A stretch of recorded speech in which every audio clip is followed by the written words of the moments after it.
পরে ভিডিওটা আবার দেখলে বলতে পারবো আর কি। এখন এখন তো তাহলে একটু মনে পড়তেছে না ঠিক। ক্লাসের ভিডিওটা একটু রিভিউ করে আসতেন ভালো হইতো ক্লাসের আগে। মানে আপনার যেহেতু মানে ইন্টেনশন ছিল। আমিও। জি জি, আপনার যেহেতু ইন্টেনশন ছিল যে হ্যাঁ, এটা করবেন কোয়েশ্চেন ক্লাসে, তাহলে একটু স্টাডি করে আসতেন আমার জন্য বেটার হইতো। আচ্ছা, আমি অন্য ভিডিও দেখছিলাম তো এর জন্য আর সময় পাইনি। আচ্ছা আচ্ছা, আচ্ছা। সমস্যা নাই, পরবর্তীতে আচ্ছা, পরবর্তীতে সমস্যা নেই, ইয়া করে জিজ্ঞেস নিবো আর করবেন, কি। সমস্যা নেই। যখন প্রয়োজন হয় জিজ্ঞেস করি, সমস্যা নেই। জি জি। আমরা মূলত আজকে যেটা জানতে চাইছিলাম সেটা হচ্ছে আমরা ইম্পোর্ট প্রসিডিউর যেটা আপনারা মিসিং করছেন। আমি আপনাদেরকে একটু করে বলি, লাইভে দেখাই। অনেকে কোয়েশ্চেন করছিল আমাকে যে কোত্থেকে শুরু করবে বা কোন ভিডিওগুলো দেখবে সিরিয়াল বাই সিরিয়াল। আমি একটা জিনিস আপনাদের দেখাই দিই, তাহলে আপনাদের সুবিধা হবে, ঠিক আছে? এই যে দেখেন, এটা আমার চ্যানেল ঢুকছেন তো, এখানের মধ্যে আপনারা যাবেন যে কোথায়। এখানে ঢুকলে আপনারা আপনাদের এখানে আছে না, প্লে প্লেলিস্ট। লিস্ট আছে সময়। প্লে লিস্টে যখন যাবেন তখন এখানে দেখবেন যে সেকেন্ড সেকেন্ড বেস ক্লাস। হ্যাঁ, সেকেন্ড বেস ক্লাসে যখন ঢুকবেন এখানে কিছু ভিডিও আছে। এখানের মধ্যে আমি বলি দিই কোনটা কোনটা। একদম লাস্ট মানে লাস্টের গুলা, হ্যাঁ, লাস্টের গুলো দেখেন। এখানে কাস্টম বন্ড ফেসিলিটি যেটা আমরা লাস্ট ক্লাসে করছিলাম সেটা, এটা টু, ঠিক আছে। তারপর custom bond facility one, one এবং টু এই দুইটা মিলে একটা ক্লাস, ঠিক আছে। তারপর এইচএস কোড এই, এটা একটাই। তারপর আসেন ইনকোটার্মস। ইনকোটার্মস করেছিলাম আমরা part two. Incoterm part one part two এই দুইটা মিলে একটা ক্লাস, মানে ইম্পোর্টের ইনকোটার্মস, ঠিক আছে। সরি, এক্সপোর্টের ইনকোটার্মস, ঠিক আছে। তারপর ইম্পোর্ট বিল অফ এন্ট্রি। ইম্পোর্টের বিল অফ এন্ট্রি নিয়ে আপনার একটা ক্লাস করেছিলাম আমরা, এই জিনিসটা দেখবেন। তারপর এটাও এইচএস কোড। এইচএস কোড এটা, ওই এইচএস কোড সেম, এটা স্পেশাল একটা আমি ক্লাস করেছিলাম এইচএস কোডের। তারপর এলসি, এলসি এই দুইটা মিলে একটা এলসি। এগুলাই মানে এখান থেকে শুরু করবেন, এই জায়গা থেকে। এই 3 আগস্ট আছে না, এখান থেকে শুরু করবেন। 3 আগস্টের পরের ভিডিও গুলো দেখবেন, ঠিক আছে। আগের গুলো দেখেন না, 3 আগস্টের পরের ভিডিও গুলো দেখবেন। বুঝতে পারছেন?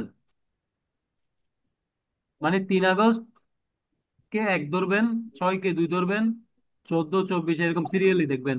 1 2 3 4 5, ঠিক আছে। বুঝতে পারছেন জি সাইমন ভাই? ভাইয়া। জি ওইভাবে জি। দেখলে যখন দেখবেন যে জায়গার মধ্যে আপনি প্রবলেম মনে করবেন, সাথে সাথে ওটা স্ক্রিনশট মারি রাখবেন। মানে ধরো আপনি একটা জিনিস বুঝেন না বা একটা কথা আপনার ক্লিয়ার না, আপনি ওটা একটা স্ক্রিনশট মারবেন, মেরে ওইটা আমাকে গ্রুপে দেন বা পার্সোনালি দেন, দিয়ে আমাকে কোয়েশ্চেন করে রাখবেন যে ভাই আমি এই জিনিসটা বুঝি না, এই জিনিসটা আমার বুঝিয়ে দেন। তাহলে আমি আবার ডিটেলস আপনাকে বাই ফোনে হোক মেসেজে হোক আমি বুঝিয়ে দিব। সবাইকে বলছি, ঠিক আছে। যারা মিস হয়েছে এগুলা, তো আমাকে জিজ্ঞেস করবেন, যেটা না বুঝবেন দরকার হলে আমি আবার রিপিট বুঝে দিব পুরো জিনিসটা, ঠিক আছে। জি ভাইয়া। আচ্ছা, তো আমরা আজকে যেটা করতে চাইছিলাম কি, আজকে আমরা এখানের এই যে যে আইপিটা, ওই আইপি কপি মানে ওয়েবসাইট কপিটা আমি আজকে খুঁজছিলাম, পাই নাই। আশা করি এটা আমি খুব তাড়াতাড়ি পাই যাবো। এটা এটা আপনাদের মাথায় রাখিয়েন এই জিনিসটা। আইপিটা যখন আমি পাবো ফর্মটা, আমি ওটা নিয়ে আপনাদের একটা ক্লাস করাবো। এটা যেহেতু এখনো পাইনি, এটা পেন্ডিং থাক। বন্ড ফেসিলিটি এটা আমরা দেখেছি, আমরা যে লিস্টে ঢুকছিলাম ওই লিস্ট অনুযায়ী আমরা ইএক্সপি ইএক্সপিটা বোঝানোর কথা ছিল আর কি, না? এই যে আমরা এখানে দেখেন মেসেজের মধ্যে যেটা দিছিলাম, হ্যাঁ, আজকে এই এক্সপিরিয়েন্স ছিলেন লাস্টে। ইএক্সপি ইএক্সপি পর আমরা জি ফ্যাক্টরি জি। সেটআপে যাব। একটা ফ্যাক্টরি সেট আপ করতে কিভাবে একটা ফ্যাক্টরি সেট আপ করতে হয়, মানে আমরা একটা ল্যান্ড কিনা থেকে, মানে একটা ল্যান্ড আমরা যখন কিনবো বা ভাড়া নিব, যে কোনো একটা ল্যান্ড তো প্রথমে আপনার ভাড়া নিতে হবে, ঠিক আছে। ভাড়া নেওয়ার পরে আসবে ওইটা ল্যান্ডকে, ল্যান্ড লিজ করবেন। এরপর যাবতীয় ডকুমেন্টেশন রেডি করতে হবে। তারপর বিভিন্ন জায়গা থেকে অথরিটিতে পারমিশন নিতে হবে। এগুলো ফুল সেট ডকুমেন্ট আমার আছে। আমি মিশরে 3টা ফ্যাক্টরি আমি নিজের হাতে করে আসছিলাম মিশরে, বিজেডে। আমি নাম বলি কাইকজি, মিশরাই কাইকজি, ঠিক আছে। আমি এখানে লিখে দেখাই তাহলে একটু সুবিধা হবে, আপনাদের এগুলো মাথায় রাখা দরকার। দেখেন, আমি মিশরের 3টা প্লট আমার নিজের হাতে করা। মিশরের বিজেটে যে নতুন প্লট গুলো হচ্ছে, তার মধ্যে এক নাম্বার কাইকজি। ঠিক আছে, কাইকজি আমার হাতে করা। ওদের 11টা প্লট। দুই, এপিএসটি, এটা আমার হাতে করা। তিন, গুডু। ঠিক আছে, এই তিনটা ফ্যাক্টরি চাইনিজ ফ্যাক্টরি। এগুলোর প্লট নেওয়া থেকে শুরু করে প্রভিশনাল বন লাইসেন্স নিয়ে প্রথমে আমি ধারাবাহিকভাবে বুঝাই। প্রভিশনাল প্রথমে তাদেরকে আমি প্লট অ্যালটমেন্ট করে দিছি, প্লট অ্যালটমেন্ট। ঠিক আছে, তারপর তাদেরকে আমি লিজ নিয়ে দিছি, মানে প্লটগুলো লিজ নিয়ে দিছি ব্যবসা থেকে। তারপর সিতে প্রভিশনাল লাইসেন্স করে দিছি। তারপর ডিতে import building materials, building materials import করে নিয়ে আসছি, প্লাস মেশিনস। ঠিক আছে, তারপর ইতে আমি তাদেরকে ফাইনাল বন লাইসেন্স করে দিছি। এরপর ওরা যখন প্রোডাকশনে গেছে, দেন আমার সাবজেক্ট ক্লোজ করে দিছি। মানে আমার আমার ওদের সাথে আমাদের, আমি বলি কেমনে, আপনারা আমাকে কোয়েশ্চেন করতে পারেন যে যে ভাই তাহলে এগুলো আপনি কেমনে করছেন, তাহলে কেমনে করছেন। আমাদের একটা চাইনিজ ছিল, মানে উনি এখানে বাংলাদেশে আসছে, উনি এই তিনটা ফ্যাক্টরির দায়িত্ব নিছে। ওই চাইনিজ সাথে আবার আমি কাজ করতাম, মানে কন্ট্রাকচুয়াল। আমি কি করছি, আমার কাজ ছিল এই ফ্যাক্টরি গুলাকে রান করে দেওয়া একদম শুরু থেকে একদম প্রোডাকশনে আনি দেওয়া পর্যন্ত, একটা প্রজেক্টের কাজের মতন। এটা ফুল দায়িত্ব আমরা নিয়ে ফেলছিলাম। হুম। তো আমি জাস্ট এই কাজগুলো করে দিতাম, প্লাস আমাকে মান্থলি একটা বিগ অ্যামাউন্ট দেওয়া হতো। তো আমার প্রত্যেকটা একটা একটা ফ্যাক্টরি রান করে দিতে ধরেন আমার 5 মাস, 6 মাস, 7 মাস এরকম লাগছিল। তো ওভারঅল আমার 2 বছর আমি একটা চাইনিজের সাথে ছিলাম। ওই 2 বছর আমি এই তিনটা ফ্যাক্টরি সেট আপ করি। এরপরে আমি আবার আমি তো আমার কাজ করতেছি, বাট আমার কাজের পাশাপাশি আমি ওদের সাথে পার্ট টাইম এগুলো করে ধরেন আমি ভালো একটা আর্নিং বলেন যাই বলেন। তো আমি এখানে কি এই তিনটা ফ্যাক্টরি আমার হাতে করা, এই জন্য বলি যে কারণ এগুলা একদম রুট লেভেল থেকে একদম প্রোডাকশন পর্যন্ত সবকিছু আমার হাতের মধ্যে আছে। এগুলো সব ডকুমেন্টেশন বলেন সবকিছু। তো আপনারা এটা এই জিনিসটা শিখলে আপনাদের সুবিধা হবে কি, যখন আপনাদের একটা ফ্যাক্টরি সেট আপ শিখবেন তখন মানে আপনি যে কোনো একটা ফ্যাক্টরি আপনাকে যে কোনো কেউ প্রপোজাল দিল যে ভাই আমাকে এই ফ্যাক্টরি, আমি একটা ফ্যাক্টরি করতে যাচ্ছি, যে কোনো একটা বিদেশি বলেন বাংলাদেশি বলেন, ভাই আমি একটা ফ্যাক্টরি করতে যাচ্ছি আপনি আমাকে হেল্প করতে পারবেন। তখন যখন আপনারা এই জিনিসগুলো জানবেন বা আমার থেকে জিনিসগুলো বুঝে নিবেন, আদায় করে নিবেন, বা ডকুমেন্টেশন আকারে যখন আমি বুঝাবো যে এটার পর এটা, এটার পর এটা, তখন আপনাদের সুবিধা হবে কি, আপনারা জানতে পারবেন যে যে প্রথম আমার কি করা হবে, কি করতে হবে, পরে কি করতে হবে, পরে কি করতে হবে। তাহলে আপনি তার থেকে কি কাজটা নিয়ে নিতে পারবেন, বা আপনারা নিজেই একদিন ওই ওই কাজগুলো করতে পারবেন। ঠিক আছে, আর আমার তো লাইফ সাপোর্টটা তো থাকবেই। যখন এরকম কোনো কাজ পান তখন যদি প্রয়োজন হয় আমারও ফোন দিবেন, আমি হেল্প করব। মানে এটা ধরেন আপনার আপনার কেরিয়ারের মধ্যে এটা একটা যুক্ত হয়ে যাবে, যে আমি একটা ফ্যাক্টরি সেট আপ করতে পারি, আমাকে দেন আমি করে দিব। একদিন বলতে পারবেন, বা নিজে যখন বিজনেস করবেন নিজে একটা ফ্যাক্টরি সেট আপ করতে পারবেন। ঠিক আছে, তো এটা হচ্ছে আমাদের আমাদের প্ল্যানে থাকবে কি, আমরা ফ্যাক্টরি সেট আপ যেটা ওটা আমরা দেখব। কিন্তু হুম। আপাতত বর্তমানে আজকে আমরা ইক্সপি নিয়ে একটু কথা বলবো, শর্টকাট ডিসকাশন। আমি ইক্সপি যেটা বাংলাদেশ ব্যাংক থেকে ইক্সপি নিতে হয় সেটা আমি ধারাবাহিকভাবে দেখাচ্ছি একটু। এটা আমি আগেও দেখেছিলাম, জালাল ভাই তারা মনে হয় এখানে দেখছিল, বাট আমি আবার দেখাচ্ছি। আমাদের এখানে কে কে জয়েন করা আছে, নিশাদ, রাকিব, সাইমন, কাজী, 4 জন। ঠিক আছে, আমি ফলো আপে রাখতেছি, বাইরের কেউ ঢুকতেছে কিনা, ঢুকলে আমি সাথে সাথে ব্লক করি। এই দেখেন আমরা বাংলাদেশ ব্যাংক থেকে এক্সপি নিয়ে না এক্সপোর্ট করার জন্য, আপনারা তো জানেন, হ্যাঁ, বাংলাদেশ ব্যাংক থেকে আমরা এক্সপি নিই। এটা হচ্ছে এক্সপি, এক্সপি ফর্ম, হ্যাঁ। এটা অনলাইন থেকে হ্যাঁ, হ্যাঁ। প্রিন্ট করে বের করতে হয়, এটা আপনারা অনেকে দেখছেন জিনিসটা। তা এটা অনলাইনে আমরা করতে কিনি, আমরা ফার্স্টে একটু করে দেখি।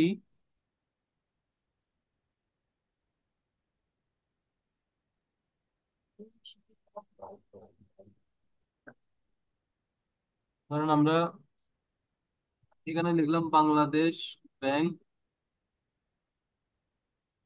Log in, Bangladesh bank log in দিব, দেখতেছেন, দেখা যাচ্ছে এখানে, হ্যাঁ। বাংলাদেশ ব্যাংক লগ ইন দিলে এখানে আসবে বাংলাদেশ ব্যাংকের ওয়েবসাইট, এই exw.bb.org.bd, এটা প্রথমটা একদম। লগ ইন দিবেন, লগ ইন দেওয়ার পরে দেখেন ইউজার আইডি পাসওয়ার্ড আসছে না, এখানে যখন আপনি আপনার একটা ফ্যাক্টরি বা একটা প্রতিষ্ঠানের এগেনস্টে যখন আপনি এই আপনার ধরেন আপনার কোম্পানির নামে যখন একটা ব্যাংক অ্যাকাউন্ট হবে, মানে আপনার লিয়ান ব্যাংক, ওই লিয়ান ব্যাংক আপনাকে এক্সপোর্ট করার জন্য বাংলাদেশ ব্যাংক থেকে আপনাকে একটা আইডি পাসওয়ার্ড নিয়ে দিবে। সেই আইডি পাসওয়ার্ড দিয়ে আপনি এখানে লগ ইন করবেন। লগ ইন করার পর ওখানে এক্সপি নিতে হয়, ঠিক আছে? ওইটা আপনারা নিছেন কিনা জানি না, যদিও বা কখনো নিতে হয়, তাহলে আমি তখন আপনারা যে ওই প্ল্যাটফর্মে যখন থাকবেন, কারণ এটা আইডি পাসওয়ার্ড দিয়ে দেখানো মানে সম্ভব হচ্ছে না। তো যখনই আপনারা আইডি পাসওয়ার্ড নিয়ে ঢুকবেন, কোনো সময় না কোনো সময় তো প্রয়োজন হবে, তখন ঢুকার পরে যদি কিছু না বুঝেন আমাকে তখনই জিজ্ঞেস করিয়েন। আমি আপনাকে একদম লাইভে দেখে দিব সবকিছু। আচ্ছা। ঠিক আছে, এখন তো দেখাতে পারতেছি না, আমি তখন লাইভে আপনাকে দেখে দিব আপনার কম্পিউটারে বা আপনার পিসিতে, আমি আপনাকে দেখে দিব, ঠিক আছে? আচ্ছা, আমরা এক্সপি নিয়ে নিবো। এক্সপি আচ্ছা। নেওয়ার পরে আমরা এক্সপিটা আমরা সরাসরি দেখবো কিরকম, এরকম। তাহলে এরকম যখন আমি এক্সপি হুম দেখবো, আমার এখানে কিছু জানার আছে যে কোন কোন পয়েন্ট গুলো কি কি মেনশন করে, ঠিক আছে? ফার্স্ট অফ অল আসেন উপরে, এটা হচ্ছে ইলেকট্রনিক ডিক্লারেশন নাম্বার, মানে ইএক্সপি নাম্বার। এখানে 4টা ডিজিটের নাম্বার পরে, মানে এটা এই চেঞ্জ হয়, যেমন 001, 002, 003 এভাবে, ঠিক আছে? তারপর এখানে থাকবে ইএক্সপি ডেট, তারপর আপনি কোন ব্যাংক থেকে স্পিডে নিচ্ছেন সেটা থাকবে এখানে, এবং ব্যাংকের কোড থাকবে এখানে। ডিটেলস আসেন 1 নাম্বার থেকে শুরু করে 1 number, commodity to be commodity to be exported, মানে আপনার যে পণ্যটা এক্সপোর্ট করতেছেন। আরফান মাহমুদ ক- করছেন, আরফান মাহমুদ। আচ্ছা, সমস্যা নাই। আচ্ছা, কমোডিটি মানে কি, আমরা জানি যে আমরা যে পণ্যটা এক্সপোর্ট করব ওই পণ্যটার বিবরণটাকেই বুঝি যে আমরা কমোডিটি, মানে এটা কোন কি পণ্য। ওই কমোডিটি মানে আমরা এইচএস কোড দিব, ওই পণ্যের এইচএস কোড। যেমন পণ্যের এইচএস কোড দেওয়ার সাথে সাথে অনলাইনে যখন এইচএস কোডটা আপনি এন্ট্রি করবেন, তখন সাথে সাথে এই ডাটাগুলো চলে আসবে। এখানে যে ডাটাগুলো দেখতেছেন, এই ডাটাগুলো চলে আসবে অটোমেটিক্যালি। শুধু আপনি এইচএস কোড বসাবেন, বাকি ডাটা চলে আসবে। তাইলে আপনারা প্রশ্ন করেন যে ভাই বাকি ডাটাটা কোত্থেকে আসছে, বাকি ডাটাটা কিভাবে আসছে? এটা ওই যে এনবিআর এর মধ্যে যে তারিফ দেওয়া আছে, যে এইচএস কোড, হ্যাঁ, এইচএস কোডের পাশে আপনার যে ডিসক্রিপশন গুলো থাকে, এগুলো এনবিআর এর সিস্টেমে অটোমেটিক্যালি আপডেট করা আছে না? তো যখন বাংলাদেশ ব্যাংকের সাথে তো ওরা লিঙ্ক, ওই যে এসআই কোডাতে যেরকম বিলেভেন্টির সাথে লিঙ্ক, এসআই কোডাতে আপনি এইচএস কোড মারলে সাথে সাথে যেরকম আপনার এই যে চলে আসে এগুলা, এই ডিটেলস গুলা, সেম বাংলাদেশ ব্যাংকের সিস্টেমও আপনি যখন এইচএস কোড মারবেন তখন সাথে সাথে ডিসক্রিপশনটা চলে আসবে এরকম, ঠিক আছে? এই ডিসক্রিপশন গুলো চলে আসবে। আচ্ছা, গেল কমোডিটি, আমরা বুঝলাম। এরপর আসেন কান্ট্রি অফ ডেস্টিনেশন, মানে আপনি কোন জায়গায় মালটা পাঠাবেন, এটা কোড আছে, কান্ট্রি কোড সিলেক্ট করে দিবেন। যেমন 2টাই ডিজিট, মানে এটা হচ্ছে ইউএসএ, ওই জন্য ইউএস দিছে। কানাডা হইলে সিএ, বাংলাদেশ হলে বিডি, এগুলো আমরা এভাবেই জানি, হ্যাঁ। এটা যখন সিলেক্ট করবেন অটোমেটিক্যালি আপনার এখানে কান্ট্রি কোডটা চলে আসবে। কান্ট্রি একটা কোড আছে, ওই কান্ট্রি কোডটা এখানে চলে আসবে, ঠিক আছে? তারপর হচ্ছে port of destination. Hmm. Port of destination আপনি যে পোর্টে পাঠাবেন, যেমন এটা ছিল সিনজিটিয়া, আপনি দেখা যাচ্ছে ধরেন গুয়াংজু বা সাংহাই পোর্টে পাঠাবেন, সাংহাই পোর্ট লিখে দিবেন এখানে। তারপর 4 নম্বরে কোয়ান্টিটি, আপনি কোয়ান্টিটি এখানে 2টা অপশন দেখেন, ইউনিট, ভলিউম। ইউনিট মানে কি পিসে পাঠাচ্ছেন, না পেয়ারে পাঠাচ্ছেন, না সেটে পাঠাচ্ছেন, ওইটা ওইটা এখান থেকে মেনশন করে দিবেন। সিলেক্ট অপশন আছে, ওখান থেকে সিলেক্ট করে দিবেন। ভলিউম মানে কত, 2000 পিস বা 10,000 পিস, যত পিস হয় এখানে সংখ্যাটা লিখবেন এখানে। আর উপর এখান থেকে মাল্টিপল আছে, সিলেক্ট করে দিবেন। পেয়ার হলে পেয়ার, সেট হলে সেট, পিস হলে পিস, ঠিক আছে? তারপর ভ্যালু, ভ্যালুর মধ্যে আসেন কারেন্সি সিলেক্ট করে দিবেন। যদি ডলার হয় তাহলে ডলার, অন্য কারেন্সি হলে অন্য কারেন্সি। কারেন্সি একটা কোড আছে, এটা অটোমেটিকলি পড়ে যাবে। ইনকোটার্মস, ইনকোটার্মস এর মধ্যে আপনি কি এফওবি না এফসিআর না সিএফ করতেছেন, ওটা মেনশন ওখানে সিলেক্ট করে দিবেন। তারপর ইনভয়েস ভ্যালু যত তত লিখবেন, সিএমটি থাকলে সিএমটি লিখবেন। আর এফওবি এখানে ভ্যালু যেটা, এটা এখানে এখানে চলে আসবে অটোমেটিক্যালি, এটা লিখতে হবে না। ইনভয়েস ভ্যালু যেটা লিখবেন এটা এফওবি ভ্যালু হিসেবে এখানে চলে আসবে। তারপর টার্মস অফ সেলস, এটা কি সেলস কন্ট্রাক্টে যদি করেন বা এলসি তে করেন, এখানে দেখেন কন্ট্রাক্টে নাকি এলসি তে। তাহলে আপনি যদি কন্ট্রাক্টে করেন এখানে কন্ট্যাক্ট নাম্বারটা অটোমেটিকলি চলে আসবে, কেন? ওইটা বাংলাদেশ ব্যাংকের সিস্টেমে ওই কন্ট্রাক্টটা আগে আপডেট করতে হবে। এলসি করলে এলসি আপডেট করতে হবে, এই সেলস কন্ট্রাক্ট করলে সেলস কন্ট্রাক্ট আপডেট করতে হবে কোথায়? বাংলাদেশ ব্যাংকের সিস্টেমে। ওইটা আপনার লিয়ান ব্যাংক যেটা থাকবে লোকাল ব্যাংক, ওই লোকাল ব্যাংকে একটা অ্যাপ্লিকেশন দিবেন, আমার এই কন্ট্রাক্টে আমি এক্সপোর্ট করব, এটা একটু বাংলাদেশ ব্যাংকের সার্ভারে আপডেট করে দেন। তখন ওরা বাংলাদেশ ব্যাংকের সার্ভার আপডেট করে দিবে, এটা অটোমেটিক্যালি এখানে চলে আসবে।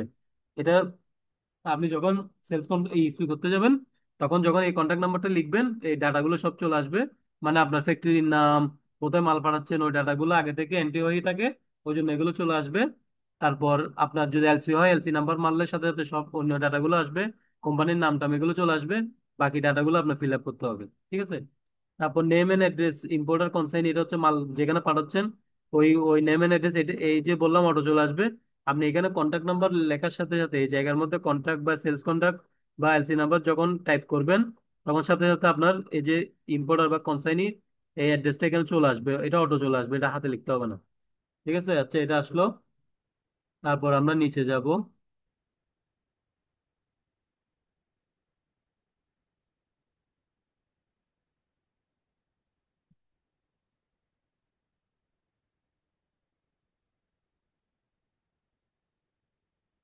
এখানে আসলাম।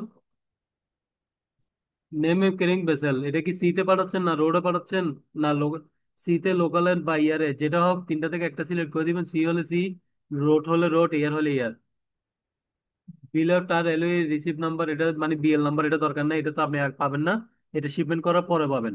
তাহলে বিএল নাম্বার এখন এখানে লেখার কোনো প্রয়োজন নেই, ওই জন্য এটা ব্ল্যাঙ্ক থাকবে। তারপর আসেন পোর্ট অফ শিপমেন্ট, কোন জায়গা থেকে শিপমেন্ট করতেছেন, চিটাং থেকে হলে অবশ্যই চিটাং। তারপর ল্যান্ড কাস্টম পোস্ট লাগবে না, শিপমেন্ট ডেট এটাও লাগবে না, এটা যখন এটা লাগবে যে যখন স্পিড ডুপ্লিকেট করতে যাবেন তখন। তারপর name of exporter in blank letter, এটা হচ্ছে যে আপনার আপনার এক্সপোর্টারের যে নামটা, হ্যাঁ, মানে আপনার ফ্যাক্টরির নামটা আপনি এখানে চলে আসবে। তারপর সিসিআই, এটা 36, এটা একটা ব্যাংকের কোড, এটা অটোমেটিক্যালি চলে আসবে।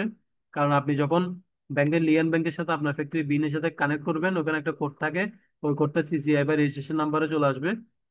তারপর সেক্টর, এটা হচ্ছে private sector, private, public public, এগুলো অটো অটো চলে আসবে। এখানে আপনার নিজের থেকে টাইপ করার বা লেখার কোনো প্রয়োজন নেই। তারপর নিচে আসেন। এখানে অথরিটি সিগনেচার টিনের আছে না, এগুলা এগুলা ম্যানুয়ালি করতে হয়। আপনার যখন এটা পিন দিবেন, পিন দেওয়ার পরে এখানে আপনার এই যে অথরাইজ সিগনেচার এন্ড স্ট্যাম্প, এখানে আপনার কোম্পানির সিল বা যে সাইন করবে তার সিল সিল সাইন দিয়ে এটা আপনার ওই সিএনএফ কে দিয়ে দিবেন। তা সিএনএফ বাকি কাজ করে দিবে। এটা ব্যাংকে নিয়ে যাবেন, ব্যাংকে নিয়ে যাই, এতটুকুতে তো সিল সাইন করে আপনি করতে পারবেন। ডুপ্লিকেট যখন করতে যাবেন ইস্যু, তখন এই যে দেখেন ব্যাংকের সিল সাইন লাগবে। এই যে ব্যাংকে এখানে সিল সাইন দিয়ে এক্সবিটা পাঠিয়ে দিবে আপনার শিপমেন্ট। ধর শিপমেন্ট করে ফেলছেন, কথা শিপমেন্ট করার পরে যখন ব্যাংকে এক্সপি জমা দিবেন শিপমেন্টের ডকুমেন্ট সহ, তখন ওরা এখানে সিল সাপ্পোর্ট দিয়ে দিবে ব্যাংকের। তারপর এটা দিয়ে আপনি ডুপ্লিকেট টিপ্লিকেট যা করবেন পরবর্তীতে এগুলো করা যাবে।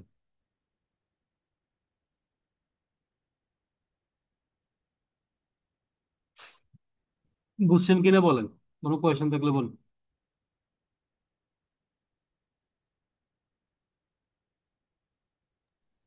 জি ভাই, কয়েকটা কোশ্চেন ছিল। জি করেন, সমস্যা নেই। ওই যে 5 নাম্বার পয়েন্টে যে ইনভয়েস ভ্যালুতে যে এফওবি বলছেন, ওই এফওবি বলতে কি বোঝায় আর কি? ওটা বুঝি নাই। হুম, এফওবি ওটা হচ্ছে ইনভয়েস ভ্যালু। কে বলতেছেন এটা, নামটা একটু দেখি। সাইমন ভাই। সাইমন। জি, জি আমি বলি আপনাকে, এই যে এফওবি জিনিসটা বুঝতেছেন না, ওটার জন্য আপনি আজকে একটা কাজ করবেন, একটু নোট করে রাখবেন। এই যে এখানে আমাদের এই গ্যাসের গন্ধ আসছে দেখো তো। এই যে ইনকোটাম ক্লাস আছে না, এই যে দেখছেন ইনকোটাম, এই দুটো ভিডিও দেখবেন একটু। জি জি। এই দুটো ভিডিও দেখলে একদম ফুল ক্লিয়ার হয়ে যাবেন। এফওবি কি, সিএফ কি, আচ্ছা। সিএফআর কি, সব ক্লিয়ার হয়ে যাবেন। এই দুটো ভিডিও দেখলে হয়ে না, যাবে, বেশি লাগবে না। আমি আমি ওইটা বললি না। আমি এফওবি যে ইনকোডাম সেটা আমি বুঝি, কিন্তু যে ইনভয়েস ভ্যালুতে এফওবি বসাইছে ওটার মানে মানেটা বুঝি নাই আর কি। কোনটা কোনটা? এটা হ্যাঁ হ্যাঁ হ্যাঁ। এটা যখন মানে এখানে এটা এখানে এটা বসাইছে। যখন এখানে এখানে যখন ইনভয়েস নাম্বার, ইনভয়েস ভ্যালু বসাবেন, এটা এটা হুম। অটোমেটিক্যালি এফওবি করে চলে আসবে, এখানে চলে আসবে। আচ্ছা। ওই যে নিচে যে যেটা বলেছে এটা কি ডলার নাকি? কোনটা? এফওবির নিচে যে লেখাটা আছে, যেখানে আপনি আপনার মার্ক করে রাখছেন এটা যে ডলার, ওখানে। ডলার, এটা ডলার, ডলার কেটে দিছে আর কি ডলারটা। আচ্ছা, মানে এখানে যেটা, এখানেও সেম, একই। বুঝছি। এটা আর এটা সেম। আর এটা একটা লিখে কোশ্চেন নেবেন। ছিল হচ্ছে গিয়ে জি, আপনার। জি। জি বলেন। আরেকটা কোশ্চেন হচ্ছে গিয়ে ইএক্সপি করতে তো আইপি লাগে। এখন আইপি কিভাবে ইস্যু হয়? ইএক্সপি করতে আইপি লাগে না। ইএক্সপি আচ্ছা করতে আচ্ছা। ইএক্সপি করতে আপনার কি কি লাগে সেটা আমি বলে দিচ্ছি, একটু দেখেন। ইনভয়েস লাগবে, ঠিক আছে। বয়স, হ্যাঁ, কথা বলতে পারছো। জি। পিএ বা পিও, সেলস কন্ট্রাক্ট বা এলসি। হুম। এনাফ। পিআইপি। আমি সেলস কন্ট্রাক্ট বা এলসি, এলসি দিই, আচ্ছা। এলসি থেকে বানাবো? পিআই থেকে তো বানাবো, ঠিক না? আমি পিও জি থেকে আমি সেলস কন্ট্রাক্ট বা এলসি এলসি করব, ইনভয়েস করব, ঠিক আছে। ওই ইনভয়েস আর একটা পি এর জি কপি, একটা সেলস কন্ট্রাক্টের কপি সহ ব্যাংকে যখন অ্যাপ্লিকেশন করবেন একটা ইএক্সপির জন্য, তখন আপনার কাছে সেলস কন্ট্রাক্ট নাম্বার থাকবে, ইনভয়েস থাকবে, পিএ থাকবে। ওই সেলস কন্ট্রাক্ট যেটা দিবেন, ওই সেলস কন্ট্রাক্টের কন্ট্যাক্ট নাম্বারটা বাংলাদেশ ব্যাংকের সার্ভারে ইনপুট করে দিবে। তারপর ওই কন্ট্রাক্টের এগেইনস্টে আপনি ইএক্সপি নিতে পারবেন। এরপরে এক্সপি নেওয়ার পর আপনি প্যাকেট লিস্ট মানে, করেন, শিপমেন্ট করেন, ঠিক আছে। আচ্ছা। তাহলে আইপি বলতে কি বোঝায়? আইপি হচ্ছে আইপি ইম্পোর্ট জিনিসটা পারমিশন, কি? Import permission. আচ্ছা, আইপিটা হচ্ছে যে ইম্পোর্ট বুঝছি। পারমিশন, মানে এটা ব্যবসা থেকে নেবেন যে আপনি ইম্পোর্ট করার জন্য, ওইটা এক্সপির সাথে সম্পর্ক নাই তো। ইম্পোর্ট করার জন্য? জি জি, আপনি যে ইম্পোর্ট করতেছেন, হ্যাঁ, ইম্পোর্টের পারমিশন এটা।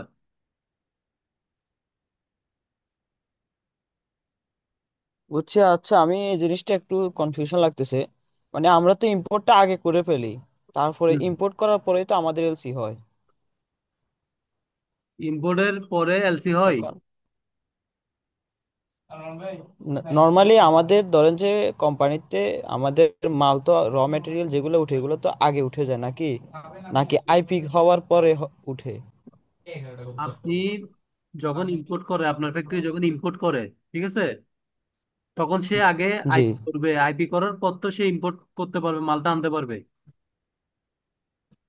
আচ্ছা, এটা কি ব্যাক টু ব্যাকের মতো? ব্যাক টু ব্যাক তো এটা তো আপনি এলসি তে চলে যাচ্ছেন। আপনি কোন একটা জিনিস গলায় আচ্ছা ফেলতেছেন, আপনি তো, আপনি ঠান্ডা মাথায় আমাকে বলেন, আমি বুঝিয়ে দিচ্ছি। আচ্ছা আমাকে তাহলে আপনার কি ইউটিউবে এলসি এর উপরে ক্লাস আছে? সরি, আইপি এর উপরে কোনো ক্লাস আছে? না, নাই। আচ্ছা, এই জন্য আমি আইপিটা ভালোভাবে বুঝতেছি না, এই জন্য আর কি। আমি বলি, অনেকজনে আইপি আইপি ডকুমেন্ট বলে যে, যেমন কতগুলো লোকাল ফ্যাক্টরি আছে, হ্যাঁ, লোকাল ফ্যাক্টরি গুলো আইপি ডকুমেন্টকে বুঝে যে, মানে আপনার ওই ব্যবসার আইপি বলে না, ওরা আইপিটাকে বলে যে ইম্পোর্ট পারমিশন। মানে ওখানে ডেলিভারি চালান থাকে, ইএক্সপি থাকে, বা এলসি থাকে, সবগুলো ডকুমেন্ট মিলে এরা আইপি সেট বলে এটা। এটা লোকাল ফ্যাক্টরিতে করে বেশিরভাগ। আপনি ওই ওই কথা বলতেছেন, ওই আইপির কথা বলতেছেন। জি জি, নর্মালি আমাদের যে এক্সপোর্ট ফাইলগুলো হয়, হুম হুম। যেমন যেগুলা ইপিজেড এর বাইরে ওগুলাতে নর্মালি ইউডি বা নন ইউডি লেখা থাকে জি জি। আপনার পজিশনে। হ্যাঁ। আর যেগুলো ইপিজেডএলসি হয় ওগুলোর পজিশনে লেখা থাকে হচ্ছে আইপি। এই জন্য হুম। আর কি আমি ইউডি জিনিসটা তো বুঝছি, কিন্তু আইপি জিনিসটা আমি বুঝছি। বুঝতেছি না না এই না, জন্য। ওইটা ওইটা হচ্ছে যে, আমি বলি আইপি দুই ধরনের আছে। একটা হচ্ছে ব্যবসার আইপি, মানে ব্যবসার ইম্পোর্ট পারমিশন।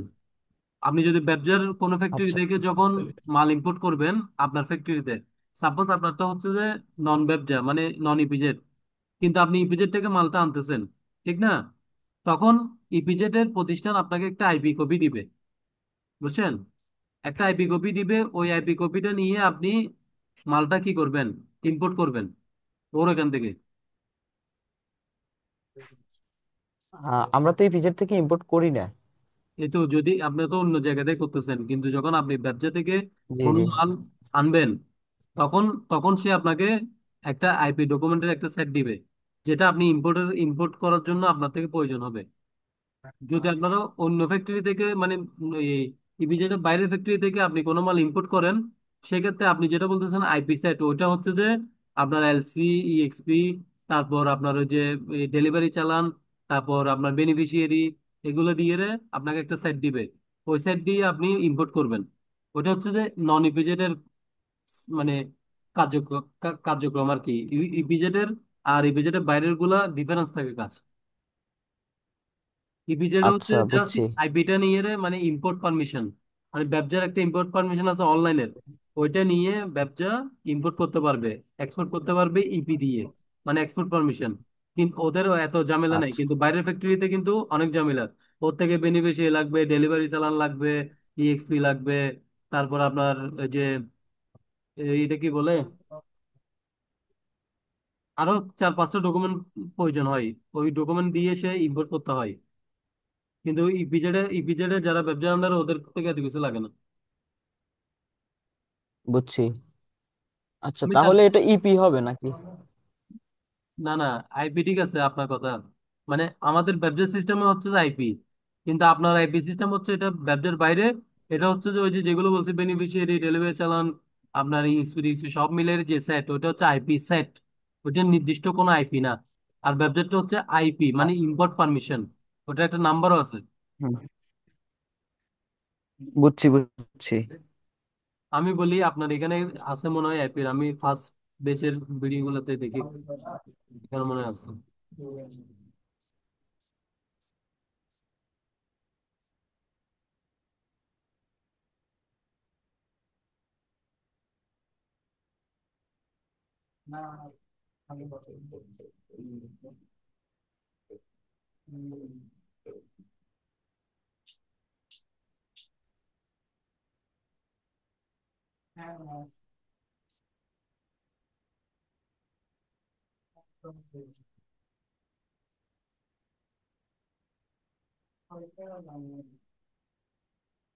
না, নাই, আইপির কোনো ক্লাস রেকর্ডিং নেই। এটা আমি করাবো আপনাদের। আচ্ছা, এখানে আচ্ছা, ঠিক আছে, এটা নিয়ে একটা বিস্তারিত এটা ভিডিও নিয়ে দিয়ে। আমি ডিসকাশন করবো। আমি ওই যে ফর্মটা কালেক্ট করতেছি, আইপি ফর্মটা আমি পাইলে ওটা নিয়ে আমি ক্লাস করাবো, সমস্যা নেই। তারপর আর আর কোনো কোয়েশ্চেন আছে এক্সপি নিয়ে? না, এক্সপি নিয়ে আর কোনো কোশ্চেন নাই। আর এনবিআর যেটা বলছেন এটার মিনিংটা যদি একটু বলতেন। এনবিআর, এনবিআর, জি।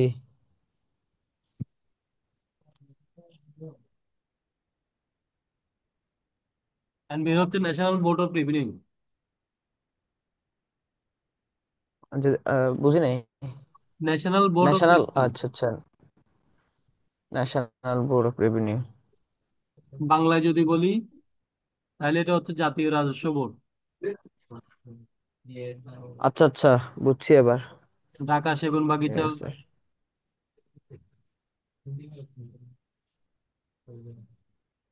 জাতীয় রাজস্ব বোর্ড আর কি, ঢাকাতে। জি জি জি, ওখানে বুঝছি। ওখানে সকল ধরনের এসআরও ওখান থেকে হয়, মানে এক্সপোর্ট ইম্পোর্টের যত রুলস আইন কানুন আছে কাজ জি। ওখান থেকে পাস হয় প্রজ্ঞাপন। আচ্ছা, বুঝছি। আচ্ছা ভাই, আপনি যদি আমাদের ইএক্সপি ডকুমেন্ট যেভাবে ইস্যু করে আর এটার উপর যদি একটা আপনি অফলাইন ভিডিও তৈরি করে দিতেন আর কি, যেখানে আপনার এই যে প্রয়োজনীয় জিনিসগুলো আপনি ব্লার করে রাখবেন এবং আমরা যতটুকু বুঝার ওখান থেকে বুঝে নিব আর কি। মানে কি আপনার যে এক্সপি নেওয়াটা? হ্যাঁ হ্যাঁ, মানে বাংলাদেশ ব্যাংকের ওয়েবসাইটে কিভাবে ইএক্সপি টা ইস্যু করে সম্পূর্ণ ডিটেলস একটা না, ওইটা ভিডিও ওইটা দিতেন আর কি। ওইটা ওরকম দেওয়া যাবে না তো, ওটা কেউ দিবে না, আমি না, কেউ দিবে না। ওটা খুব সেন্সিটিভ জিনিস, এটা বাংলাদেশ ব্যাংকের সিস্টেম তো। ওটা ওটা আপনি যখন করবেন আপনাকে আমি ভিডিও কলে লাইভ দেখা দিতে পারবো, কিন্তু ভিডিও রেকর্ড করে আপনাকে ও, আমি দিতে পারবো না। এটা আমার ফ্যাক্টরি, আমাকে যে কোনো কারণে দেখলে আমাকে ডাইরেক্ট টার্মিনেশন দিয়ে বের করে দিবে। আচ্ছা আচ্ছা, কারণ এটা বুঝছি। এটা খুব খুব সেন্সিটিভ একটা জিনিস কিন্তু, একটা ফ্যাক্টরির কিন্তু আচ্ছা, জন্য এটা অনেক অনেক বেশি সেন্সিটিভ। বুঝছি। নর্মালি আমাদের কারণ হচ্ছে কি, আমাদের কোম্পানিতে যে এক্সপার্ট এক্সপার্ট আছে উনিও এই এক্সপি ইস্যু করে না, ওটা ব্যাংকের দিয়ে করায়। তো ব্যাংক করে দেয় আর কি ব্যাংক দিয়ে কেন এক্সপিটা। করতে হবে এটা? আপনি আপনি একটু করে বলবেন যে যে ইএক্সপি ব্যাংকে করিয়েন না, ইএক্সপি আমি করে দিব, আমাকে আইডি পাসওয়ার্ড গুলো একটু দেন, আমি নিজেই ইএক্সপি নিতে পারবো। যদি বলে কি বলে আপনি পারবেন, হ্যাঁ আমি পারবো, আমি পারি। আপনি আস্তে করে নিয়ে নেন সুযোগটা, তারপর আপনাকে বাকিটা আমি দেখে দিচ্ছি কিভাবে কি করবেন। একবার নিয়ে দেখান, আপনি নিজের নিজের ক্রেডিট নিজে অর্জন করতে পারবেন। বলো যে আমার এক্সপি আমি এখন আমি ব্যাংক থেকে কেন নিব, আমারটা আমি নিই, আমাদের ফ্যাক্টরিটা আমরা নিই। নর্মালি হচ্ছে আমি যেহেতু অ্যাসিস্ট্যান্ট, এজন্য আমাকে ডকুমেন্ট করার সুযোগটাও দেন আর কি। আমি ডকুমেন্ট এটা করতে পারি, স্বাভাবিক ভাই। কিন্তু ধরেন হ্যাঁ। আমি যখন অ্যাসিস্ট্যান্ট ছিলাম, কমার্শিয়াল অ্যাসিস্ট্যান্ট ছিলাম যখন আমি 2010, 10-11 দিকে মেবি, হ্যাঁ, সেম আমি আমাকে কতগুলা কাগজ ধরে দিত, বলতো যে এগুলো দেখে দেখে শিখো। 3 মাস শুধু ডকুমেন্ট দেখে দেখে শিখছি। তারপর 2 বছর, 3 বছর, 3 বছর পর গিয়ে ইএক্সপি করতে দিছিল আমারে। তখন ছিল যে ইএক্সপি ম্যানুয়াল, 4টা কপি ছিল, মানে হাতে লিখতে হয়, টাইপিং লিখতে হইতো। আপনার পেজগুলো লম্বা লম্বা সবুজ কালার ছিল, টাইপরাইটার মেশিনের ভিতর ঢুকে দিতে হইতো, ঢুকে দিয়ে ওখানে ফিল আপ করতে হইতো। এখানে ছিল 4টা কপি, অরিজিনাল, ডুপ্লিকেট, টিপ্লিকেট, কুয়া ডুপ্লিকেট। এই 4টা কপি একসাথে একটা টাইপ করে করে করে করে করে পরে তারপর ব্যাংকে যাইতে হইতো, ব্যাংকে যাই জমা দিয়ে দাঁড়ায় থাকতে হইতো 2-3 ঘন্টা, 4 ঘন্টা। তারপর যে এক্সপি নাম্বার পড়তো ওইটা আনি, তারপর আমরা স্ক্যান প্রেসকে মানে এখানে করি, আমরা আমাদের কাছে সেভ রাখতাম। তারপর সিএনএফ কে দিতাম, লম্বা লম্বা পেজ এগুলা। তখন তো আর অনলাইন ছিল না। অনলাইনে স্কিল হচ্ছে যে ধরেন এই 2017-18 দিকে মনে হয় শুরু করছে অনলাইনে এক্সপি। আচ্ছা, বুঝছি। আমরা তো একদম, আমরা যখন কমার্শিয়াল নতুন নতুন জব করতেছি তখন অনলাইন কিছু ছিল না, জি, সবকিছু অফলাইন। এই যে বুঝছি। বিলোভেন্টি ফেলতাম আমরা বড় বড় পেজের মধ্যে, আমরা হাতে হাতে হাতে লিখতে হইতো। এই যে বিলোভেন্টি যেগুলো এখন আপনারা এই এসে গোড়া থেকে বের করে দেখেন যে কত সুন্দর বিলোভেন্টি, কিন্তু একসময় এগুলো হাতে হাতে লিখতে হইতো। একটা বড় লম্বা পেজ ছিল, ইএক্সপি বিলোভেন্টি একটা ফর্ম ছিল, ওগুলো হাতে হাতে লিখতে হইতো সবগুলো।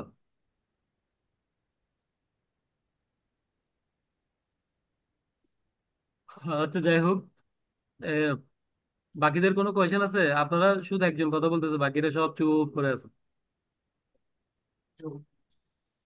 ভাইয়া আমি আসলে একটা ঝামেলায় পড়ে আসছিলাম অফিস থেকে, এমনি প্রেসারে পুরো মাথায় এলোমেলো বুঝছেন, এই জন্য কোশ্চেন করতেছি। না, কেউ কোয়েশ্চেন করতেছে না, শুধু ওই যে সাইমন ভাই কোয়েশ্চেন করতেছে, ওই জন্য বলতেছে।